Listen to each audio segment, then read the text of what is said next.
Welcome to the Inner Circle. I am your Manikanta. Let's dive into the video. Before Adolf Hitler became the most feared dictator in Europe, he had a role model. A man who wore black, spoke like thunder, and convinced an entire nation that he alone could save them. A man who turned politics into theater. A man who made millions cheer while democracy quietly died. His name was Benito Mussolini. Hitler admired him, studied him, copied him. But the man who once stood on balconies, like a modern Caesar, would one day run for his life disguised as a German soldier. And in the end, the dictator who wanted to be worshipped was left hanging upside down before an angry crowd. This is the incredible true story of the man Hitler called his master. If you love learning English through unforgettable stories from history, subscribe now. Because some stories are so powerful, you don't just watch them, you live them. In the summer of 1883, in a small Italian village surrounded by fields and quiet roads, a boy was born to blacksmith and a school teacher. His mother hoped he would become educated and respectable. His father hoped he would become a revolutionary. The boy's name was Benito Mussolini. From the beginning, he was different. He was intelligent, intense, and impossible to control. He fought with classmates, argued with teachers, and once stabbed another student with a pocket knife. He was a kind of child who seemed to be in constant conflict with the world. Yet beneath his anger was powerful gift. He knew how to command attention. When Benito spoke, people listened. When he entered a room, he wanted to dominate it. Even as a boy, he hated being ordinary. He wanted to matter. As he grew older, he became obsessed with politics. Italy was a young country, but many Italians felt disappointed. The nation was poor, the government was weak, and ordinary people struggled to survive. Benito's father filled his mind with radical ideas. He taught him that society was unfair, that powerful man ruled the world, and that if you wanted change, you had to seize it. These lessons would shape Benito forever. As a young man, he briefly worked as a school teacher. But teaching children in a quiet classroom was too small for his ambitions.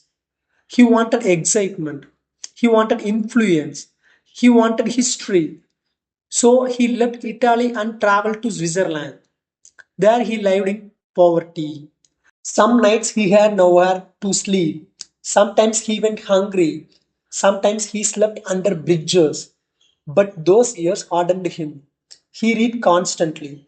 He studied philosophers, revolutionaries, and writers who glorified struggle and strength. He learned that ideas could move crowds. He learned that words could be weapons.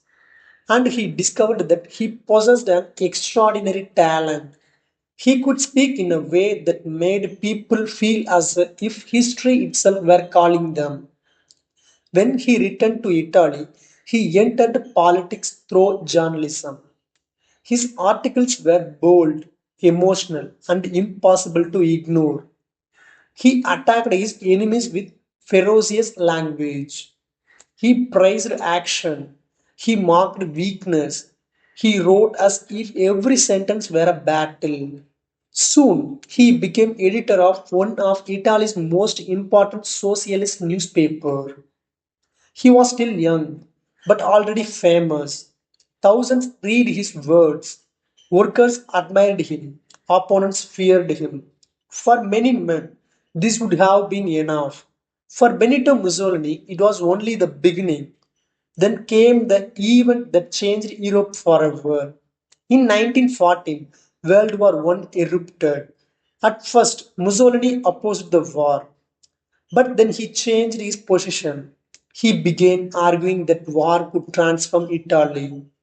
War, he said, would create a strong nation. His socialist comrades were furious. They expelled him. He lost his position. His allies abandoned him. To many, his political career seemed finished. But Mussolini saw opportunity where others saw disaster. He launched his own newspaper. This time, he no longer spoke about class struggle. He spoke about nation, strength, sacrifice, and destiny. His ideas were changing. Socialism was fading. In its place, a new ideology was taking shape. One centered not on equality but on power. Mussolini joined the army and served during the war. He witnessed violence, discipline, and the emotional power of collective sacrifice. The war confirmed what he already believed. People were willing to surrender freedom if they believed they were part of something greater. When the war ended in 1918, Italy was on the winning side, but it did not feel like a victory. The economy was broken, unemployment was soaring, workers were striking, farmers were seizing land, fear spread across the country. Many Italians believed their nation was collapsing. And in times of chores, strong voices became irresistible. Mussolini stepped forward. He promised order. He promised pride. He promised to make Italy great. In 1919, he founded a new movement. Its followers wore black shirts. They marched in formation, carried clubs, and attacked political enemies. They beat socialists, burned officers, intimidated anyone who stood in their way. Violence was not a side effect, it was a strategy. Mussolini understood a brutal truth. When governments appear weak, people often tolerate violence if it seems to restore order. Business leaders, landowners, and conservatives began supporting him. They feared revolution more than dictatorship. At first, Mussolini looked like a fringe figure. Then, almost suddenly, he became the most important man in Italy. In October 1922, thousands of black shirts converged on Rome. The event became famous as the March on Rome.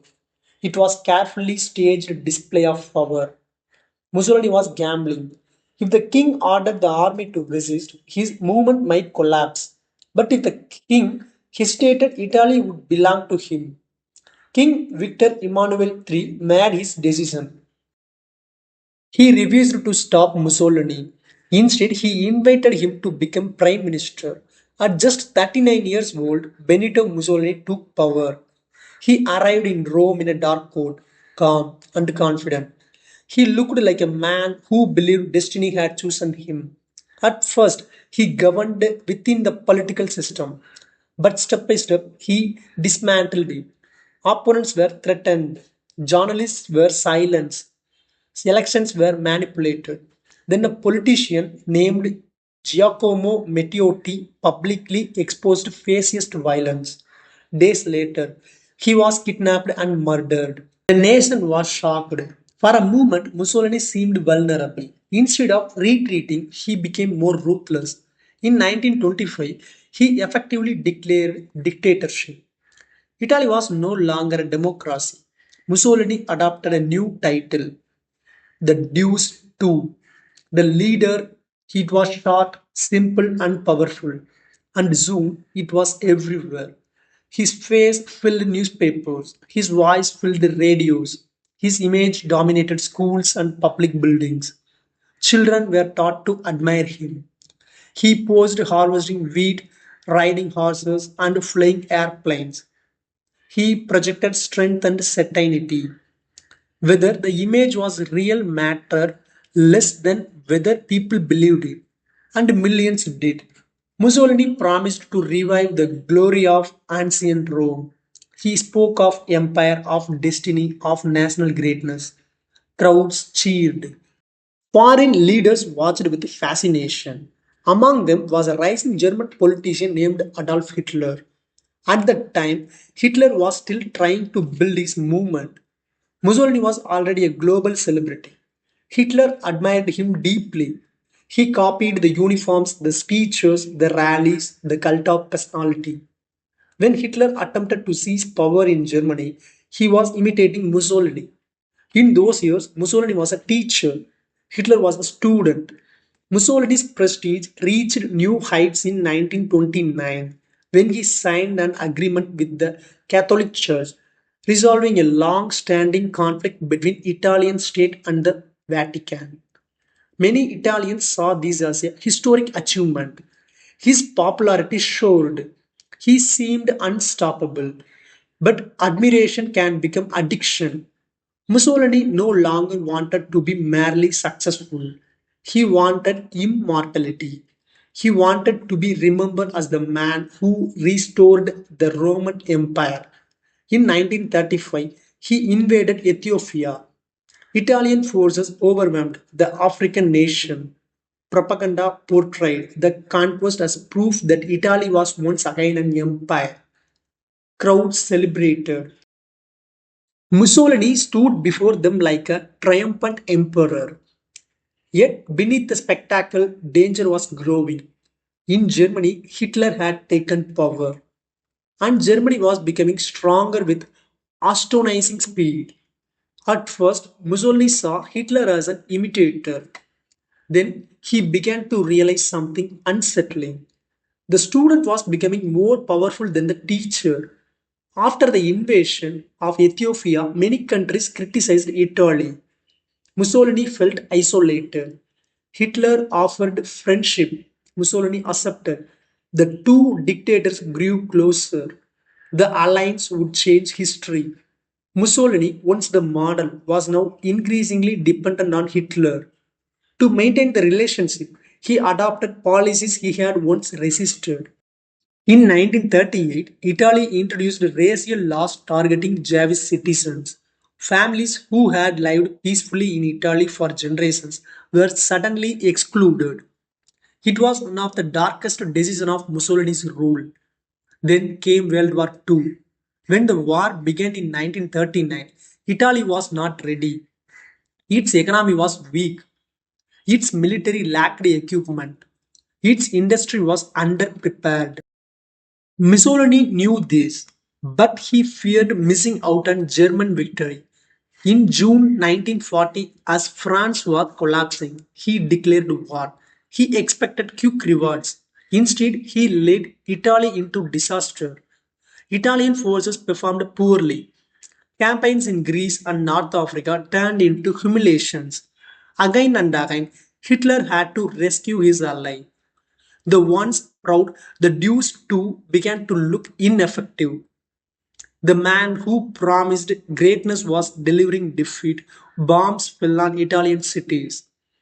Food became scarce. Families lost sons and fathers. Public faith in Mussolini crumbled. In 1943, Allied troops landed in Sicily. Italy was exhausted. Even senior fascists turned against him. On July 25th, 1943, Mussolini attended a meeting expecting loyalty.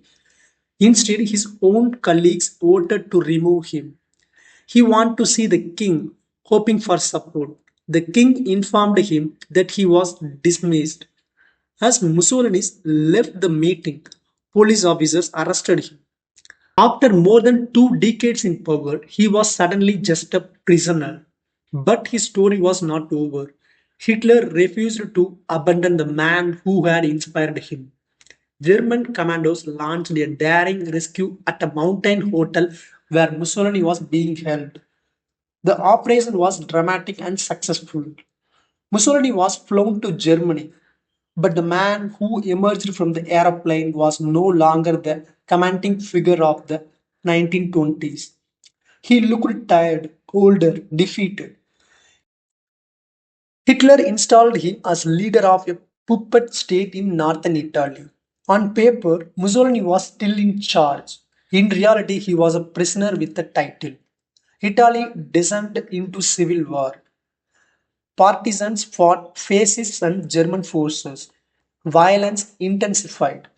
Mussolini spent long hours reflecting on the collapse of everything he had built. The man who once believed he was creating a new Roman Empire was now surviving on a borrowed time. In April 1945, Germany was collapsing. Hitler's empire was crumbling. Mussolini knew the end had come. He fled Milan with his mistress, Clara Patasi, and a convoy of German soldiers. He hoped to escape Switzerland. Perhaps he imagined exile. Perhaps he imagined negotiation. Perhaps he still believed he could survive. Near Lake Como, partisans stopped the convoy. Mussolini was disguised in a German uniform, but he was recognized. The dictator who once commanded millions was captured while trying to hide. On April 28, 1945, Mussolini and Clara Patasi were executed. The man who dreamed of immortality died on the side of the road. But history reserved one final humiliation. Their bodies were taken to Milan and hung upside down in Pizzale Loreto. A crowd gathered. Some shouted, some spat, some started in silence. Photographs of the scene spread across the world. The image was unforgettable. The man who demanded adoration had become a warning. When Hitler learned of Mussolini's fate, he understood what might happen to him. 2 days later, he committed suicide in Berlin. The student followed the teacher into destruction. Benito Mussolini began life as the son of a blacksmith. He became a journalist, a revolutionary, a dictator, and for a time one of the most famous men on earth. He inspired Hitler. He dismantled democracy. He led his nation into war. And he died in disgrace. His story reveals how charisma can seduce nations, how fear can strengthen leaders, and how power built on image and intimidation eventually collapses. Mussolini wanted to be remembered as the man who restored the glory of Rome. Instead, he is remembered as the first modern fascist dictator, a man who taught Hitler how to seize power, a man who reached the height of the history and fell all the way to the pavement. If you enjoyed this story and want to improve your English through powerful biographies and historical stories, subscribe to the Vocal Vandy Studios and tell me in the comments who is best, Hitler or Mussolini. Thanks for watching.